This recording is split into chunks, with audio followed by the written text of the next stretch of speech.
الحمد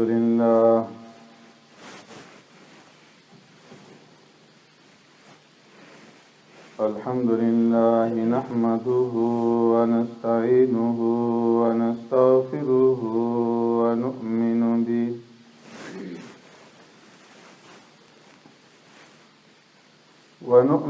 به ونتوكل عليه ونعوذ بالله من شرور أنفسنا ومن سيئات أعمالنا من يهده الله فلا مضل له ومن يضلله فلا هادي له ونشهد أن لا إله إلا الله وحده لا شريك له ونشهد أن سيدنا وسندنا ونبينا ومولانا محمدا عبده ورسوله أرسله الله إلى كافة للناس بشيرا ونذيرا وداعيا إلى الله بإذنه وسراجا منيرا أما بعد فقد قال الله تبارك وتعالى في القرآن المجيد والفرقان الحميد فأعوذ بالله من الشيطان الرجيم بسم الله الرحمن الرحيم وقاتلوا في سبيل الله الذين يقاتلونكم ولا تعتدوا إن الله لا يحب المعتدين وَاقْتُلُوهُمْ حَيْثُ ثَقِفْتُمُوهُمْ وَأَخْرِجُوهُمْ مِنْ حَيْثُ أَخْرَجُوكُمْ وَالْفِتْنَةُ أَشَدُّ مِنَ الْقَتْلِ وَلَا تُقَاتِلُوهُمْ عِندَ الْمَسْجِدِ الْحَرَامِ حَتَّى يُقَاتِلُوكُمْ فِيهِ فَإِنْ قَاتَلُوكُمْ فَاقْتُلُوهُمْ كَذَلِكَ جَزَاءُ الْكَافِرِينَ فَإِنِ انْتَهَوْا فَإِنَّ اللَّهَ غَفُورٌ رَحِيمٌ وَقَاتِلُوهُمْ حَتَّى لَا تَكُونَ فِتْنَةٌ وَيَكُونَ الدِّينُ لِلَّهِ فَإِنِ انْتَهَوْا فَلَا عُدْوَانَ إِلَّا عَلَى الظَّالِمِينَ صدق الله مولانا العظيم يا رب صل وسلم دائما أبدا على حبيبك خير الخلق كلهم هو الحبيب الذي ترجى شفاعته لكل هول من الأهوال مقتحم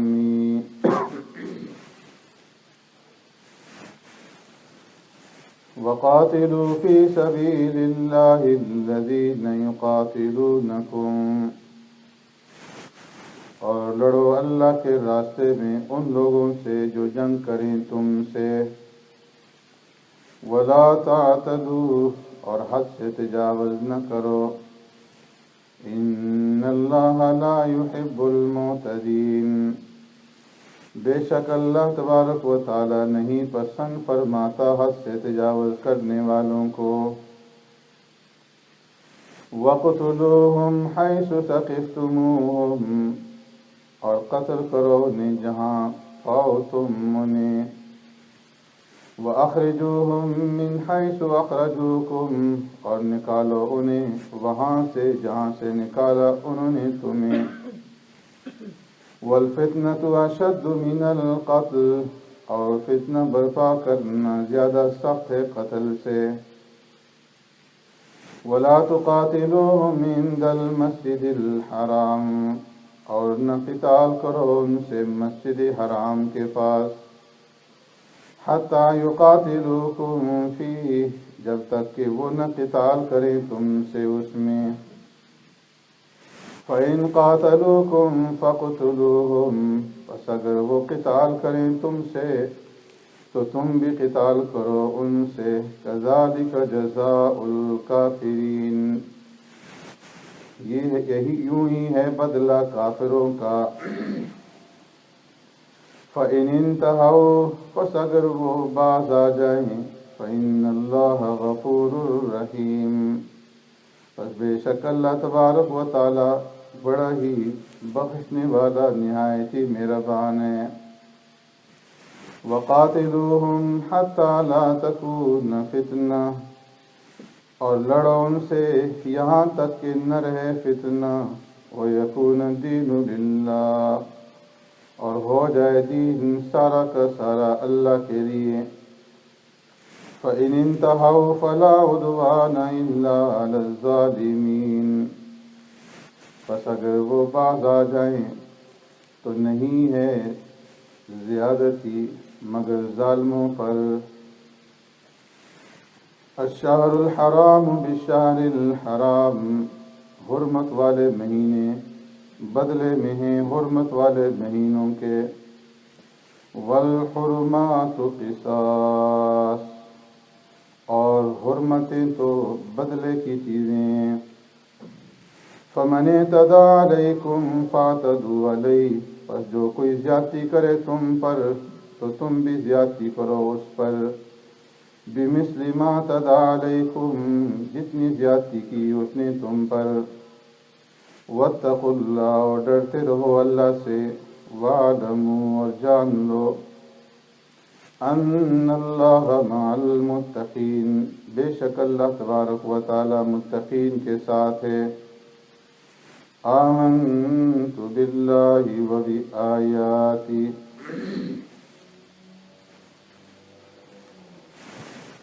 حضرات گرامی، ان آیات کا شان نزول گزشتہ جمعہ میں نے آپ حضرات کے سامنے عرض کر دیا تھا کہ پیارے پیغمبر صلی اللہ علیہ وسلم جب ہجری 7 کے اندر عمرۃ القضاء کے لیے آنے لگے تو اس وقت صحابہ اکرام رضوان اللہ اجمعین کے دلوں میں یہ خیال پیدا ہوا کہ مشرکین کا کوئی بھروسہ نہیں ہے، اگر وہ حدود حرم کے اندر اور اس حرمت والے مہینوں کے اندر ہمارے ساتھ قتال کریں اور ہمارے راستے میں رکاوٹ بن جائیں، ہمیں اس سال بھی عمرے کی ادائیگی کی اجازت نہ دیں تو ہم کیا کریں گے؟ اگر وہ ہمارے ساتھ قتال کریں گے تو جواب میں حرمت کے مہینے اور حرمت کے مقام کی وجہ سے ہم قتال نہ کر سکیں گے، تو اس کے نتیجے میں ہم مغلوب ہو جائیں گے۔ تو اللہ تبارک و تعالی نے اس کے جواب میں ان آیات کو نازل فرمایا، اور اس سے پہلے مسلمانوں کو قتال کی اور جہاد کی جو اجازت نہیں تھی اللہ نے اجازت دے دی، اور ساتھ یہ بھی فرما دیا کہ دیکھو حد سے تجاوز نہ کرنا، کہ حد سے تجاوز کرنے والوں کو اللہ تبارک و تعالی پسند نہیں کرتے۔ اور اس کے بارے میں بھی میں نے عرض کر دیا تھا کہ تعتدوا سے کیا مراد ہے، کہ جو لوگ تمہارے مقابلے میں جنگ کرنے کے لیے نہ آئیں، بوڑھے ہیں، عورتیں ہیں، بچے ہیں، اور اسی طریقے سے اپاہج اور معذور، اور وہ لوگ جو اپنی عبادت خانوں میں عبادت کے اندر مصروف ہوں، راہب، پادری، ان لوگوں کے ساتھ قتال نہ کرنا، ان کو قتل نہ کرنا کہ یہ زیادتی ہوگی۔ ہاں، جو لوگ بوڑھوں میں، عورتوں میں تمہارے مقابلے میں آئیں یا تمہارے دشمن کے ساتھ مل کر کے تم سے لڑیں یا ان کے ساتھ مشورے میں شریک ہوں، تو ان کا قتل کرنا تمہارے لیے جائز ہے۔ اسی طریقے سے وَلَا تَعْتَدُوا، کسی کا مسئلہ نہ بنانا کہ قتل کرنے کے بعد اس کے اعضاء کو کاٹ کر کے اس کے جسم کی بے حرمتی کرو، اس کی بھی اسلام اجازت نہیں دیتا۔ اور باقی یہ رہا کہ ان کے ساتھ حرمت کے مقام پہ حدود حرم کے اندر ہم کس طرح سے قتال کریں گے، تو وَاقْتُلُوهُمْ حَيْثُ ثَقِفْتُمُوهُمْ، جہاں بھی تم ان کو پاؤ اب تمہیں اجازت ہے ان کے ساتھ قتال کرنے کی۔ وَأَخْرِجُوهُمْ مِنْ حَيْثُ أَخْرَجُوكُمْ، اور جس طرح انہوں نے تمہیں مکہ سے نکالا تھا، ہو سکے تو تم بھی انہیں مکہ سے نکال دو۔ اب مسلمانوں کے دل کے اندر یہ خیال پیدا ہوا کہ ساری زندگی اللہ تبارک و تعالیٰ نے ہمیں قتل سے روکے رکھا کہ تم اپنے ہاتھوں کو روکے رکھو اور صبر کرو، تو کس طرح سے ہم ان کو اشہر حرم کے اندر قتل کریں گے؟ تو جواب میں اللہ نے فرمایا کہ وَالْفِتْنَةُ أَشَدُّ مِنَ الْقَتْلِ، یہ بات ٹھیک ہے کہ کسی کا قتل کرنا یہ آسان بات نہیں ہے، لیکن فتنہ برپا کرنا یہ قتل سے بھی زیادہ سخت ہے اور زیادہ بری چیز ہے۔ اور ان لوگوں کا حدود حرم کے اندر فتنہ برپا کرنا کہ سب سے بڑا فتنہ کفر ہے اور سب سے بڑا فتنہ شرک ہے، کہ اس کے اندر رب ارض و سماوات کی، خالق کائنات کے ساتھ بغاوت ہے۔ تو یہ لوگ اس کفر اور شرک کی وجہ سے فتنے کے اندر مبتلا ہوئے، اللہ کے باغی ہوئے۔ انہوں نے مسلمانوں کے اوپر مظالم ڈھائے، انہیں مکہ سے نکالا، اور اب جب وہ عمرہ کے لیے آ رہے ہیں تو اس کی اجازت نہیں دے رہے، لوگوں کو زبردستی دین سے روکتے ہیں اور اسلام چھوڑنے کے اوپر مجبور کرتے ہیں۔ تو یہ فتنہ ہے، اور وَالْفِتْنَةُ أَشَدُّ مِنَ الْقَتْلِ، اور یہ ایسا فتنہ برپا کرنا فرمائے یہ قتل سے بھی زیادہ سخت ہے۔ تو اس لیے اب تم جو ہے ان کی اس فتنے کو مٹانے کے لیے ان سے قتال کرو، لیکن اس قتال کے اندر ایک بات کا لحاظ رکھنا اور خیال رکھنا اور اس اصول کو مد نظر رکھنا کہ وَلَا تُقَاتِلُوهُمْ عِنْدَ الْمَسْجِدِ الْحَرَامِ حَتَّى يُقَاتِلُوكُمْ فِيهِ۔ آیت کریمہ کے پہلے جز سے یہ بات سمجھ میں آ رہی تھی کہ جہاں پر بھی وہ ملے ان کے قتل کر دو، تو اللہ نے اس دوسرے جز میں اس کی تصریح فرما دی کہ دیکھو یہ اصول یاد رکھنا، وَلَا تُقَاتِلُوهُمْ عِنْدَ الْمَسْجِدِ الْحَرَامِ حَتَّى يُقَاتِلُوكُمْ فِيهِ، کہ تم اپنے دشمنوں کے ساتھ حدود حرم کے اندر قتال نہ کرنا جب تک کہ تمہارے دشمن تمہارے ساتھ حدود حرم میں قتال نہ کریں۔ اگر دشمن کی طرف سے تمہارے اوپر حملہ ہوگا تو ایسی صورت میں دفاع کے اندر تمہارا ان کے ساتھ قتال کرنا اور لڑنا جائز ہوگا۔ فَإِنْ قَاتَلُوكُمْ فَقْتُلُوهُمْ،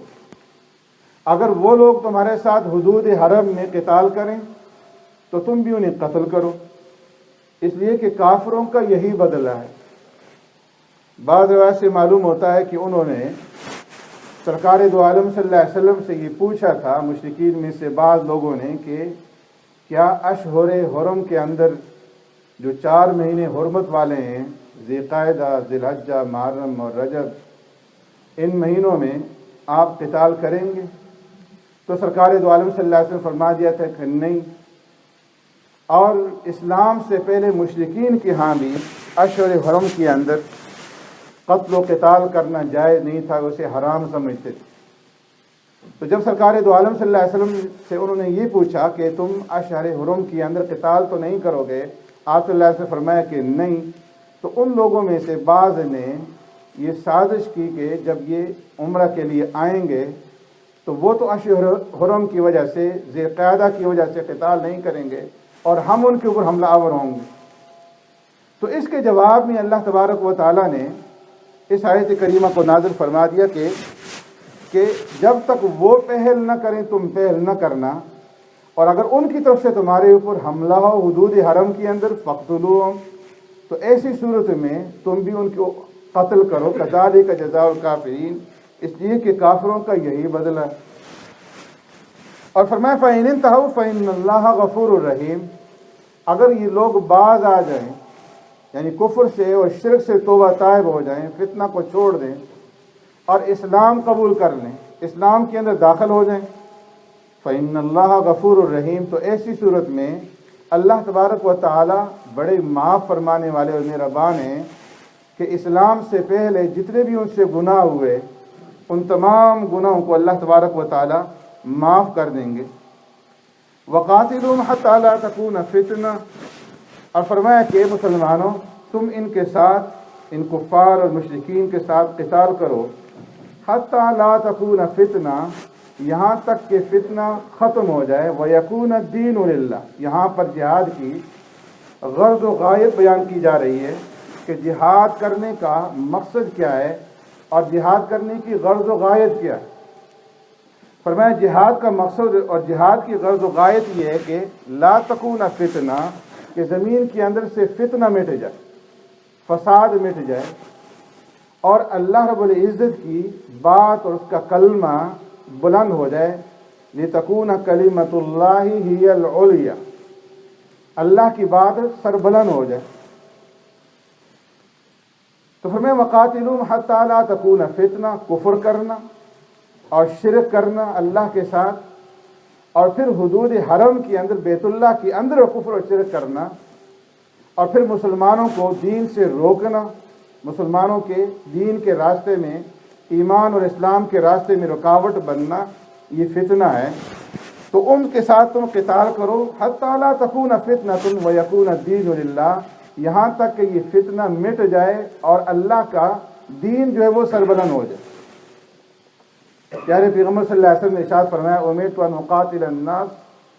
حتی یقولوا لا الہ الا اللہ ویقیموا الصلاۃ ویؤتوا الزکاۃ، مجھے یہ حکم دیا گیا ہے کہ میں اس وقت تک لوگوں کے ساتھ قتال کروں، جہاد کروں، جب تک کہ وہ لا الہ الا اللہ کہہ کر کے اسلام کے اندر داخل نہ ہو جائیں، اور جب تک وہ نماز قائم کرنا اور زکوٰۃ ادا کرنا شروع نہ کر دیں، اور جب یہ لوگ لا الہ الا اللہ پڑھ لیں، اسلام کے اندر داخل ہو جائیں، نماز اور زکوٰۃ ادا کرنا شروع کر دیں گے، عصموا منی دماءہم واموالہم الا بحقہا، تو اس صورت میں فرمایا کہ پھر ان لوگوں کا خون، ان لوگوں کا مال مجھ سے محفوظ ہو جائے گا، یہ لوگ اپنی جانوں کو اور اپنے مال کو مجھ سے محفوظ پائیں گے، الا بحقہا، ہاں اگر اسلام کا کوئی قانون اور کوئی حکم ان کے اوپر نافذ کرنا ہو تو وہ الگ بات ہے۔ اور فرمایا کہ وَحِسَابُهُمْ عَلَى اللَّهِ، باقی ان کا حساب کتاب اللہ کے اوپر ہے۔ یعنی اگر کوئی آدمی لا الہ الا اللہ پڑھ لیتا ہے لیکن دل سے وہ مسلمان نہیں ہوتا، صرف اپنے آپ کو بچانے کے لیے، اپنی جان اور اپنے مال کو بچانے کے لیے کلمہ پڑھ لیتا ہے، تو ایسی صورت میں اس کا حساب اللہ پر ہے، اس لیے کہ جو دل کا جو معاملہ ہے، باطن کا جو معاملہ ہے، وہ صرف اللہ جانتا ہے۔ اور ہم اس بات کے مکلف ہیں کہ جو آدمی ظاہری طور پر اپنے آپ کو مسلمان کہہ لے اور کلمہ پڑھ لے تو ہم اس کو مسلمان ہی سمجھیں گے، دل کے اندر اس کے اندر اسلام ہے یا نہیں، اس کا علم اللہ کے پاس ہے۔ اگر اس نے سچے دل سے اسلام قبول نہیں کیا تو اس کی سزا اسے آخرت کے اندر بھگتنا پڑے گی۔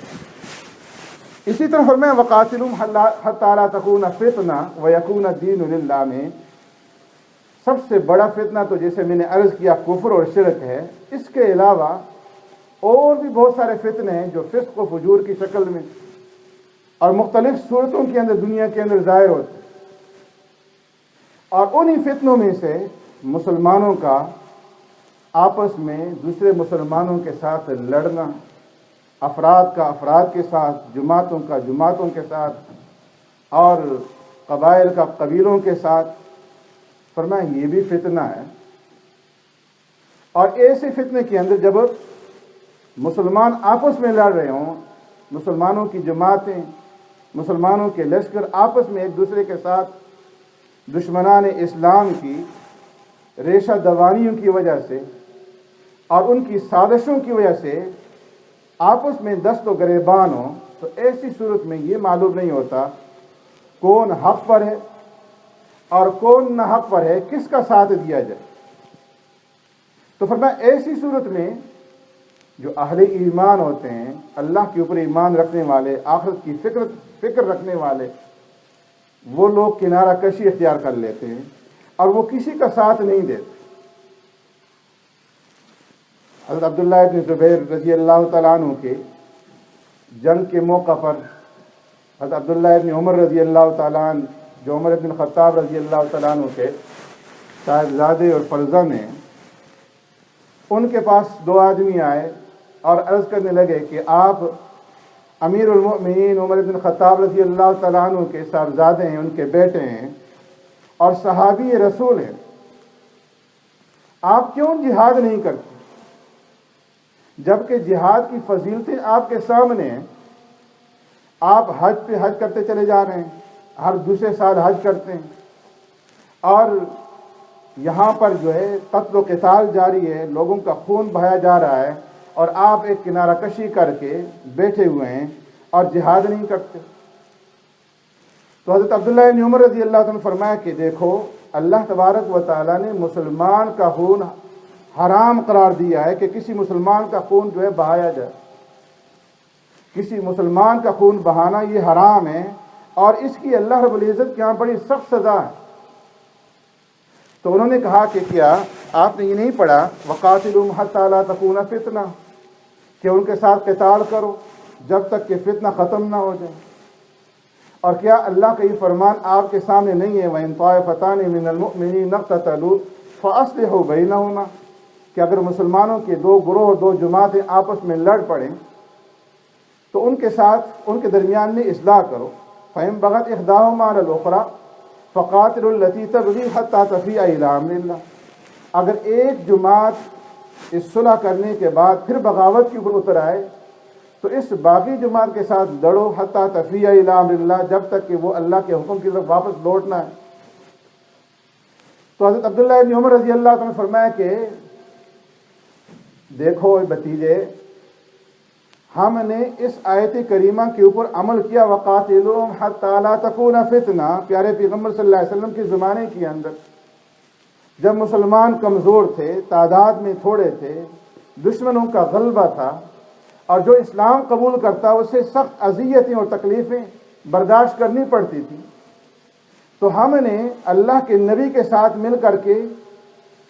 قتال کیا اور فتنے کو مٹایا، یہاں تک کہ اسلام کا بول بالا ہوا اور لوگ کفر چھوڑ کر کے اسلام کے اندر داخل ہوئے۔ وَيَكُونَ الدِّينُ لِلَّهِ، اور دین اللہ کے لیے ہوگی، اور تم لوگ جو ہے دشمنوں کی سازش کے اندر مبتلا ہو کر کے آپس میں لڑتے ہو اور فتنہ برپا کرنا چاہتے ہو۔ ہم نے تو فتنے کو مٹایا اور تم فتنہ پیدا کر کے یہ چاہتے ہو کہ یکون الدین لغیر اللہ، کہ دین غیر اللہ کے لیے ہو جائے، اور غیر اللہ جو غیر قوتیں ہیں، دشمن قوتیں اور طاقتیں ہیں، اسلام کے مخالف جو لوگ ہیں، ان کو غلبہ حاصل ہو جائے۔